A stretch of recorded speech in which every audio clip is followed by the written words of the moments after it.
Nos últimos dias, vivemos um movimento de respiro no Bitcoin. Desde o momento que a gente teve um panic sell e batemos nos $53 mil, o Bitcoin ele vem subindo dia após dia.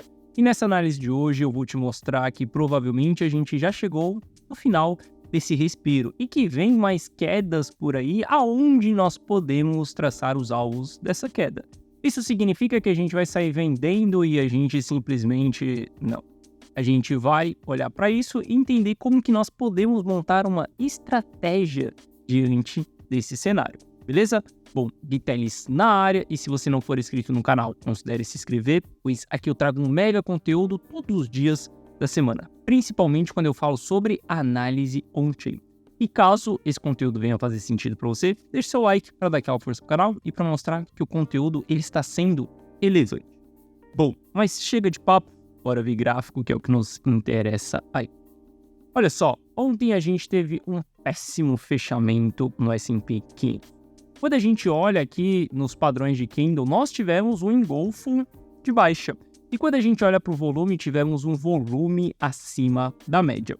Um ponto que chama muita atenção são esses volumes que nós tivemos aqui em regiões anteriores. Isso daqui nos mostra que a gente teve início de distribuição dentro dessa região. A gente vê que esse alto volume foi saídas de players. Afinal de contas, a gente está subindo, estamos eufóricos no mercado americano. E quando a gente começa a se deparar com essas regiões, a gente tem regiões de alto volume.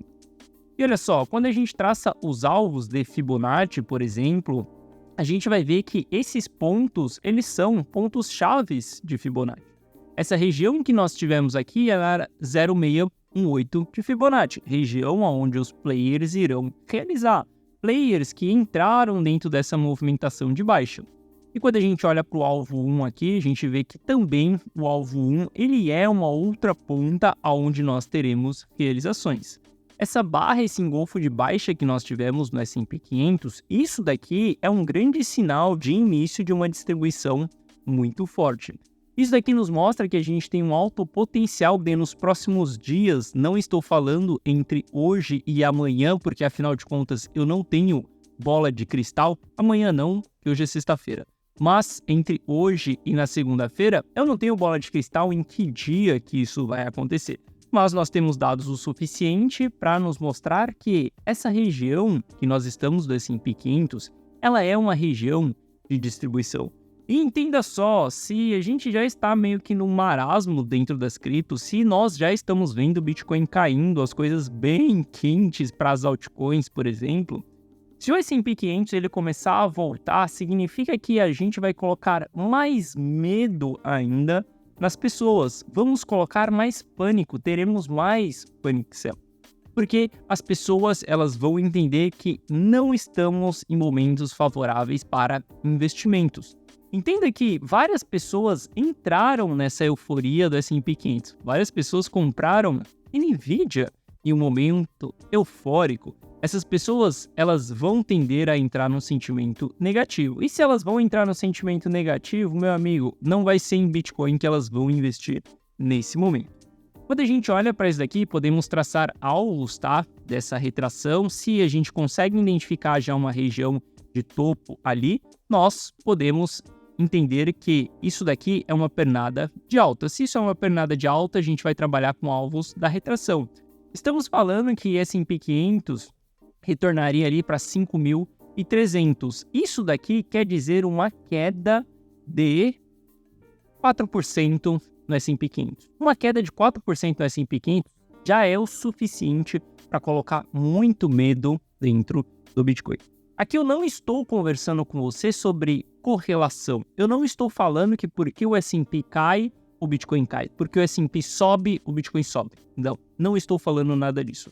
Eu estou analisando o sentimento e o comportamento dos investidores. Estamos em um momento delicado para as criptos. Estamos abaixo do custo do investidor de curto prazo. Essas pessoas elas estão no prejuízo. Saiba que todo mundo tem um portfólio diversificado, todo mundo tem investimentos em outros ativos também. E se essas pessoas começam a ver prejuízo vindo de todas as pontas, por exemplo, a gente vai fazer com que essas pessoas elas entrem cada vez mais em pânico. Então, devemos ficar alerta a isso. Bom, quando a gente olha para o relatório de informações privilegiadas, tá, que eu estou escrevendo junto com o Fernando ali, olha só o que a gente escreve no relatório na data de ontem. O início da distribuição. A distribuição, ela começou no S&P 500, porque nós chegamos em um dos alvos mais chaves de Fibonacci, que foi isso daí que eu te mostrei.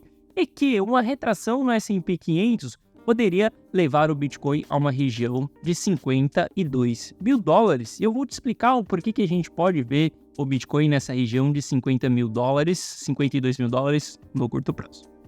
Olha só, a gente também consegue traçar os alvos dessa pernada que nós tivemos aqui, tá? Essa pernada de alta que foi um respiro que trouxe para o mercado. E a gente consegue observar que também fomos no alvo 1 de Fibonacci ali. A partir desse momento a gente começou a entregar um respiro.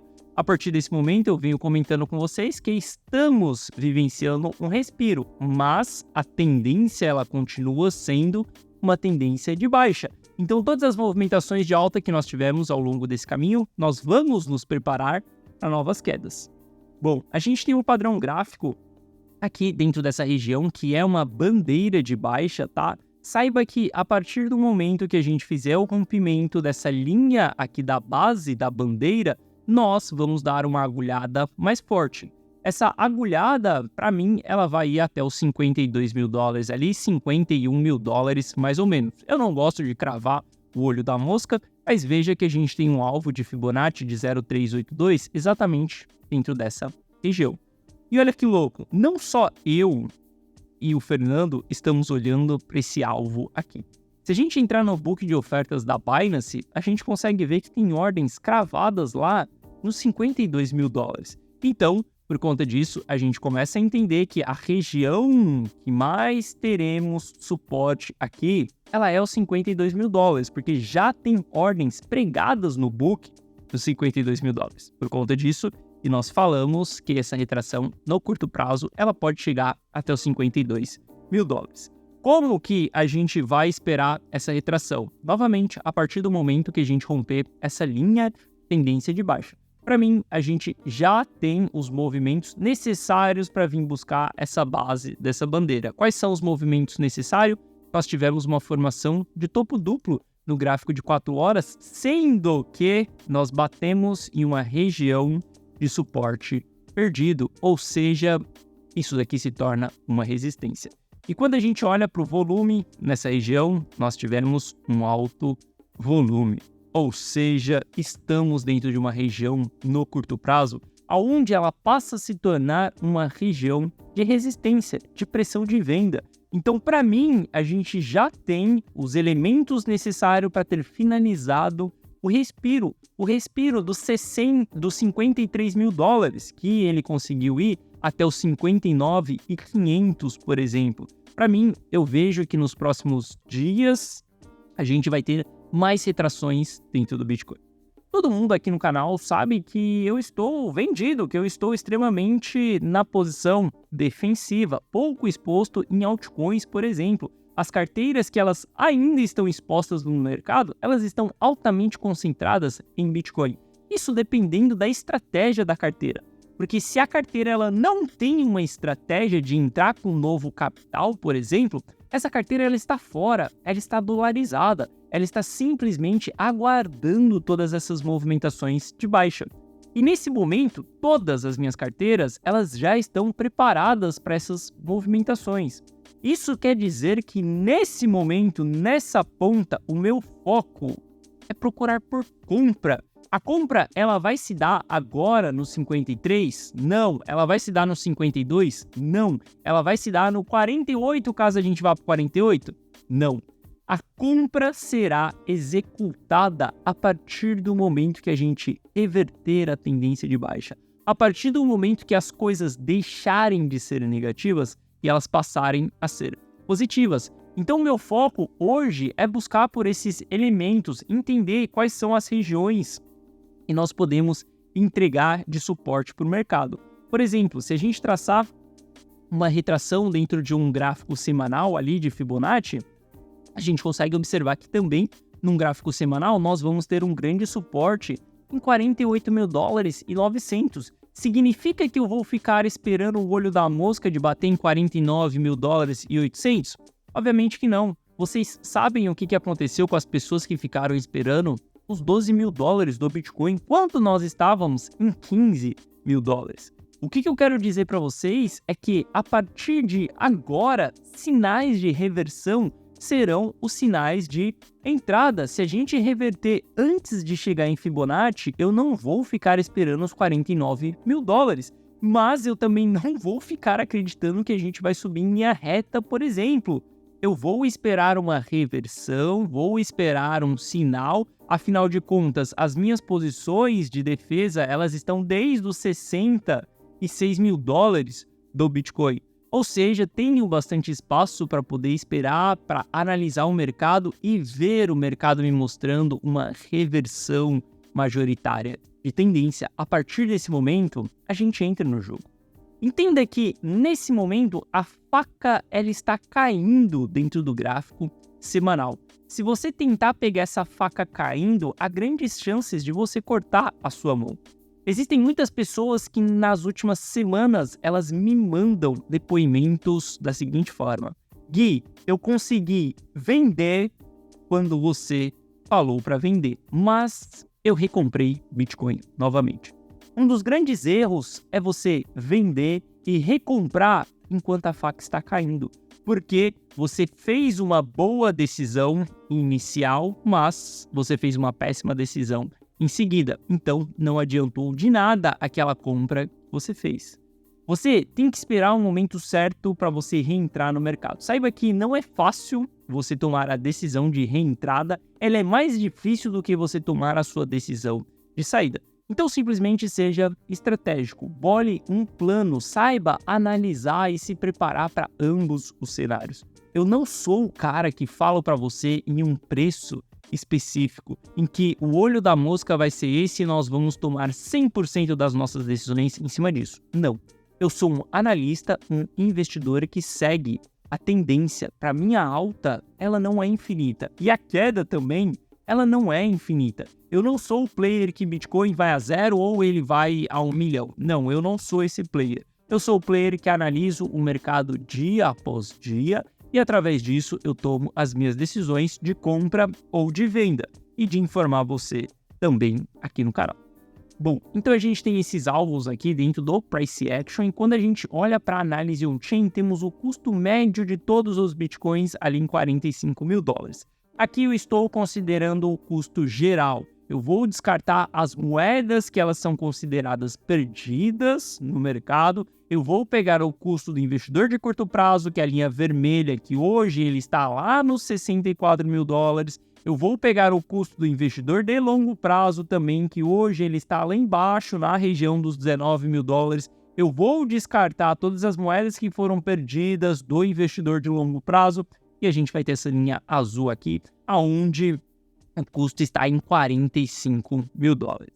Isso vai junto com a análise de Price Action, que nós estamos ali nos 48 mil dólares. Mesma zona, novamente, a gente não trabalha com preço específico, a gente trabalha com zonas. Temos uma alta região aqui que nos mostra um excelente suporte. Adivinha onde foi o suporte no ciclo passado, quando a gente teve o banimento da mineração na China, onde as pessoas acreditam que esse movimento de retração foi porque a China estava banindo a mineração? Não, esse movimento de retração foi porque a gente já tinha iniciado distribuições. Olha só o topo duplo que nós formamos aqui em cima. Quando a gente olha para a análise on-chain, a gente já estava em formação de topo cíclico nesse ponto aqui. Tudo que a mídia falou para você é uma justificativa daquilo que já havia sido iniciado, beleza? E novamente a mídia ela vai tentar fazer isso com a sua cabeça, falando que nesse momento nós estamos em retração porque o governo alemão tá vendendo Bitcoin. Vai contar outra historinha por aí, viu? Bom, quando a gente olha aqui pro investidor de curto prazo, nós vemos que eles ainda não estão em dor máxima no prejuízo deles. Hoje, a gente olha ali, eles estão em média com 14% de prejuízo. Sendo que quando a gente tem algumas dores máximas ali do mercado, eles chegam a ter 30 a 40% de prejuízo, tá? Veja que o NUPL ele ainda está muito baixo aqui em relação aos prejuízos que a gente coloca o investidor de curto prazo. Quando a gente teve o evento de banimento da China ali, veja que o investidor de curto prazo chegou a ter 50% de prejuízo. Isso a gente está falando para uma média dos investidores, tá? Obviamente vai ter pessoas que terão mais e pessoas que terão menos, mas em média a gente teve 50% de prejuízo. No Corona Crash, esses caras aqui chegaram em uma dor extrema ali, aonde bateram... não consigo pegar aqui. Vamos pegar essa mínima aqui, aonde bateram 70% de prejuízo. Isso é uma dor bem forte para o investidor de curto prazo. Acredito que a gente ainda vai ver esses caras ainda mais em prejuízo. E quando a gente olha ainda para as realizações de prejuízo, a realização de prejuízo ela continua sendo consistente. Na data de ontem tivemos 267 milhões de dólares sendo realizados em prejuízo. Isso mesmo que você ouviu. 267 milhões de dólares foram vendidos em prejuízo na data de ontem. Os players de curto prazo, eles realizaram esse valor. Ainda não é um valor extremamente alto, tá? A gente vê aqui pelo gráfico que tem dias que temos movimentações muito mais fortes, aonde quando há um panic sell, a gente chega a bater ali 1,5 bilhão em realização de prejuízo. Nós estamos falando que 1,5 bilhão sumiu do mapa da mão desses investidores. Se esses investidores tinham X investido, agora eles têm X menos 1 bilhão investido. Bom, lembrando, se você quiser ter acesso a uma das minhas carteiras e entender como que eu vou me posicionar nas próximas movimentações, o que eu estou fazendo nesse momento, e lembrando, é uma carteira para aquelas pessoas que não têm grandes quantidades de capital para injetar de uma única só vez. São para aquelas pessoas que elas têm um salário e elas estão pensando em pegar uma fração daquele salário e fazer um investimento em cripto. Se você quiser ter acesso a essa carteira, entra para a carteira Rumo ao Milhão. O link ele está na descrição. Dentro dessa carteira, toda segunda-feira, a gente vai tomar uma decisão, a gente vai olhar para o mercado, analisar, você vai receber uma análise exclusiva dessa carteira, um gerenciamento dessa carteira, e saiba que essa carteira ela está sendo montada ainda, e é uma carteira para a gente vivenciar a última fase do ciclo. Ela ainda não aconteceu, mas ela vai acontecer. Então, se você quiser entrar para a carteira Rumo ao Milhão, o link está na descrição. Bom, essa foi a nossa análise de hoje. Eu espero que você tenha gostado e eu espero que você tenha entendido que através de métricas e de dados a gente consegue sim identificar topos e fundos. Se você não consegue fazer isso, é porque você não tem as ferramentas certas na sua mão. E eu estou aqui para te mostrar essas ferramentas. Eu estou aqui para documentar toda essa minha jornada como analista para que você possa ver e comprovar que dá sim para a gente identificar topos e fundos, beleza? Te desejo um excelente final de semana e eu te vejo de volta aqui no canal na segunda-feira que vem. Valeu!